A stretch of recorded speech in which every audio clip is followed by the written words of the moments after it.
ಇದಕ್ಕೆ ಸರಿಯಾಗಿ ಸಿದ್ದರಾಮಯ್ಯನವರ ಟ್ವಿಟರ್ ಹ್ಯಾಂಡಲ್ನ ಒಂದು ಸಲ ಓಪನ್ ಮಾಡಿ ನೋಡಿ.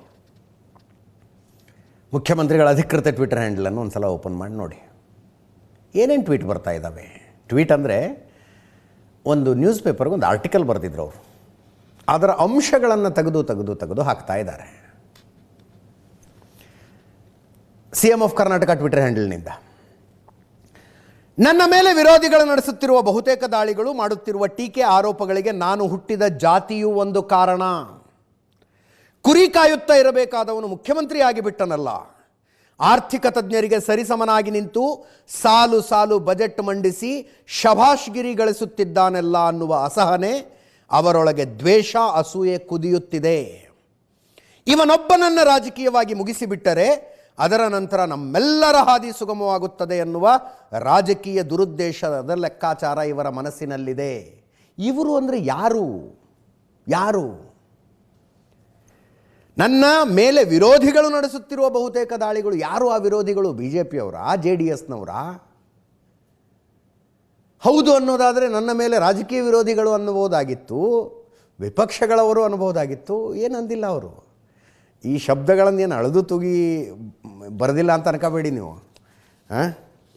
ಸಾಮಾಜಿಕ ಬದಲಾವಣೆಗೆ ಕೈ ಹಾಕಿದವರೆಲ್ಲರ ವಿರುದ್ಧ ಇಂಥ ಷಡ್ಯಂತ್ರಗಳು ನಡೆದಿರುವುದನ್ನು ಇತಿಹಾಸದ ಪುಟದಲ್ಲಿ ಕಾಣಬಹುದು. ಬುದ್ಧ, ಬಸವಣ್ಣ, ಅಂಬೇಡ್ಕರ್, ಗಾಂಧೀಜಿ, ಪೆರಿಯಾರ್, ನಾರಾಯಣಗುರು, ಕನಕದಾಸರ ಆದಿಯಾಗಿ ಸಾಮಾಜಿಕ ಪರಿವರ್ತನೆಗೆ ಹೋರಾಟ ನಡೆಸಿದವರೆಲ್ಲರನ್ನ ಹಣಿಯುವ, ದಮನಿಸುವ, ಮುಗಿಸುವ ಸಂಚುಗಳು, ಒಳಸಂಚುಗಳು ನಡೆಯುತ್ತಲೇ ಬಂದಿವೆ.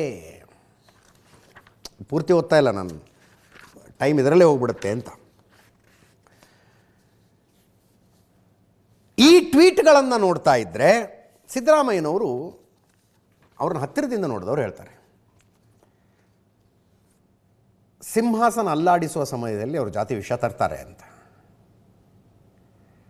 ಲಾಸ್ಟ್ ಟೈಮ್ ಅವರು ನಾನು ಹಿಂದುಳಿದ ವರ್ಗದಿಂದ ಬಂದವನು ಅನ್ನುವ ಕಾರಣಕ್ಕಾಗಿ ಇಷ್ಟು ಟಾರ್ಗೆಟ್ ಮಾಡ್ತಾ ಇದ್ದಾರೆ ಅಂತ ಹೇಳಿದ್ದು ಯಾವಾಗ ಹೇಳಿ? ಮುಡಾ ಕೇಸಿನ ತನಿಖೆ ಜೋರಾಗ್ತಾ ಇದ್ದಾಗ BJPಯವರು ಒಂದು ಕಡೆ ತನಿಖೆಗೆ ಆದೇಶ ಆಗಿತ್ತು, ಸುಪ್ರೀಂ ಕೋರ್ಟ್ ಹೈಕೋರ್ಟ್ ವಿರುದ್ಧ ತೀರ್ಪು ಕೊಟ್ಟಿತ್ತು, BJPಯವರು ಪಾದಯಾತ್ರೆ ಮಾಡ್ತಿದ್ರು. ಆ ಸಂದರ್ಭದಲ್ಲಿ ಹೇಳಿದರು ಅವರು, ಈ ಜಾತಿಲಿ ಹುಟ್ಟಿದವನೊಬ್ಬ ಮುಖ್ಯಮಂತ್ರಿ ಸ್ಥಾನಕ್ಕೆ ಕೂತ್ಕೊಂಡಿದ್ದಾನೆ ಅನ್ನೋ ಕಾರಣಕ್ಕೆ ತಾನೇ ನಿಮ್ಮ ಹೊಟ್ಟೆ ಕಿಚ್ಚು ಅಂತ. ಮತ್ತೆ ಜಾತಿ ವಿಷಯ ಬರ್ತಾ ಇದೆ. ನನ್ನ 4 ದಶಕಗಳ ರಾಜಕೀಯ ಜೀವನ ಎಂದಿಗೂ ಹೂವಿನ ಹಾಸಿಗೆ ಆಗಿರಲಿಲ್ಲ, ಅದು ಕಲ್ಲು ಮುಳ್ಳುಗಳ ಹಾದಿಯಾಗಿತ್ತು. ನನ್ನನ್ನು ರಾಜಕೀಯವಾಗಿ ಮುಗಿಸಲು ಹಲವಾರು ದೊಡ್ಡ ನಾಯಕರು ಹಲವಾರು ಬಗೆಯ ಕುಟಿಲ ಕಾರಸ್ಥಾನಗಳನ್ನು ಮಾಡಿದ್ದಾರೆ. ಅವೆಲ್ಲವುಗಳನ್ನು ಜನತೆಯ ಆಶೀರ್ವಾದದಿಂದ ಗೆದ್ದು ಬಂದಿದ್ದೇನೆ.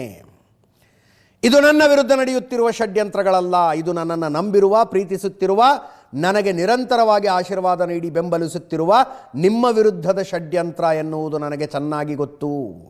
ಆದ್ದರಿಂದ ನನ್ನ ಉಸಿರು ಇರುವವರೆಗೆ ಈ ರಾಜಕೀಯ ಷಡ್ಯಂತ್ರ, ದ್ವೇಷ, ಅಸೂಯೆ, ರಾಜಕಾರಣದ ವಿರುದ್ಧ ಹೋರಾಡುತ್ತೇನೆ ಇತ್ಯಾದಿ ಬರೆದಿದ್ದಾರೆ. ನಾನು ರಣರಂಗವನ್ನು ಬಿಟ್ಟು ಓಡಿ ಹೋಗುವ ಹೇಡಿಯಾಗಲಾರೆ. Look at this sentence.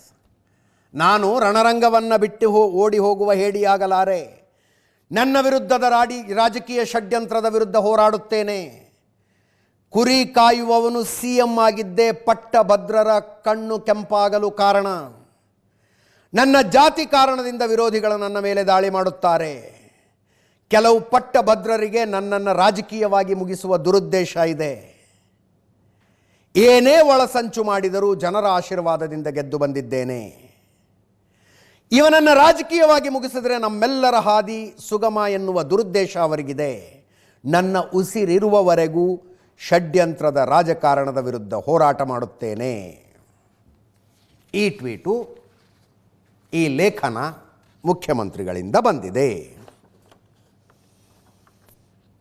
DK Shivakumar ಕಡೆಯವರು ಹೇಳ್ತಾರೆ, ನಾವೇನು ಪಟ್ಟಭದ್ರರಲ್ಲ ಸ್ವಾಮಿ ಅಂತ.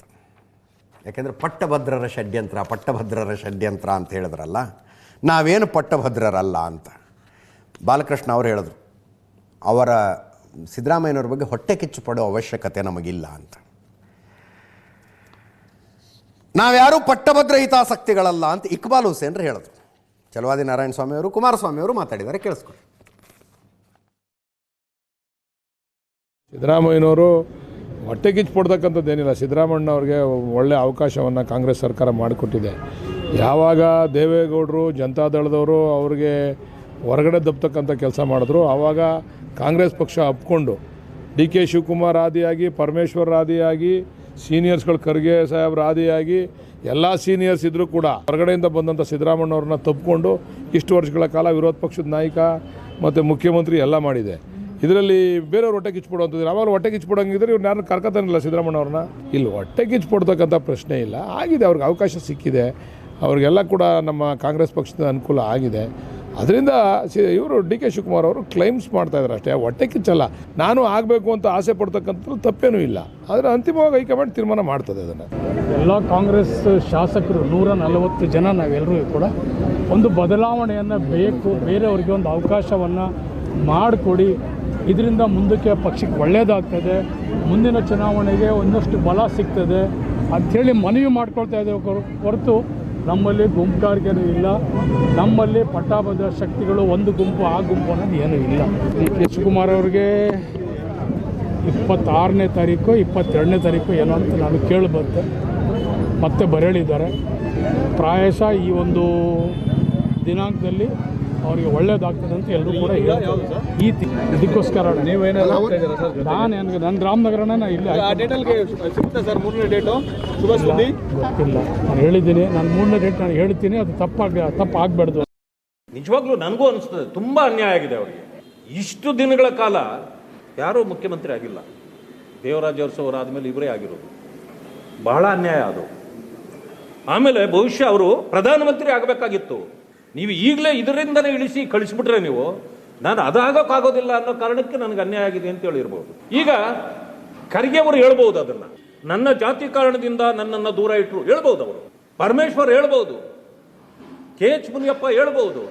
ಆದರೆ ನೀವೇ ಹೇಳ್ಕೊಂಡಿದ್ದೀರಿ ಅಂತಂದರೆ ಎಂಥ ವಿಪರ್ಯಾಸ ಇದು. ಬಟ್ ನೀವು ಯಾವ ರೀತಿ ಟಾರ್ಗೆಟ್ ಆಗಿದ್ದೀರಿ ಹೇಳಿ, ಜನರಿಗೆ ಹೇಳಿ. ಅವರು ಕಾಂಗ್ರೆಸ್ನವ್ರು ಕೊಟ್ಟಿದ್ದಾರೋ ಇಲ್ಲ ಕಾಂಗ್ರೆಸ್ನಲ್ಲಿರ್ತಕ್ಕಂಥ ಪ್ರಮುಖರು ಏನಿದ್ದಾರೆ ಅವರ ಮುಖ್ಯಮಂತ್ರಿ ಸ್ಥಾನ ತೆಗಿಬೇಕು ಅಂತ ಹೇಳಿ ಅವ್ರ ಮೇಲೆ ಕೊಟ್ಟಿದ್ದಾರೋ ಗೊತ್ತಿಲ್ಲ. ಜಾತಿಯ ಹೆಸರನ್ನ ಇಟ್ಕೊಂಡೀಗ ಇವರೇನು ಸಾಮಾಜಿಕ ನ್ಯಾಯ, ಜಾತ್ಯತೀತ ಇದೆಲ್ಲವನ್ನು ಹೇಳ್ತಾರೆ. ಇವತ್ತು ನಮ್ಮ ಕುರುಬ ಸಮಾಜದವನು ನಾನು ಅಂತ ಹೇಳಿ ನನ್ನನ್ನು ತೆಗಿಬೇಕು ಅಂತೇಳಿ ಅಸೂಯೆಯಿಂದ ಇವತ್ತು ಸಿದ್ದರಾಮಯ್ಯನವರು ಬೆಳಿಬೇಕಾದ್ರೆ ಯಾವ್ಯಾವ ಸಮಾಜಗಳು ನಿಮ್ಮ ಪರವಾಗಿ ನಿಂತರು, ಯಾವ್ಯಾವ ಸಮಾಜದಲ್ಲಿ ನಿಮಗೆ ಬೆಂಬಲ ಕೊಟ್ಟಿದ್ರು, ಆ ಪಕ್ಷಕ್ಕೆ ಹೋಗಿ ಆಶ್ರಯ ಪಡೋದು, ಇವತ್ತು ಆ ಪಕ್ಷವನ್ನೇ ಆವರಿಸ್ಕೊಂಡು ಆ ಪಕ್ಷದಲ್ಲಿದ್ದಂಥ ಹಳೆಯ ಪ್ರಮುಖರೇನಿದ್ದಾರೆ ಅವ್ರನ್ನೆಲ್ಲ ಮೂಲೆ ಗುಂಪು ಮಾಡಿ ಇವತ್ತಿನ ಅವರು ಸಂದೇಶನ ಸರ್ ಇದು ಯಾರೋ ಟ್ರೈ ಮಾಡ್ತಿದಾರಲ್ಲ ಅವರಿಗೆ ಬಹುಶಃ ಅದು ಅವರ ಜಾಯಮಾನದಲ್ಲೇ ಬಂದಿರೋದು. ಅದು ನಾನು ನನ್ನ ಪಕ್ಷದಲ್ಲಿದ್ದಾಗಲೂ ನೋಡಿದ್ದೀನಿ.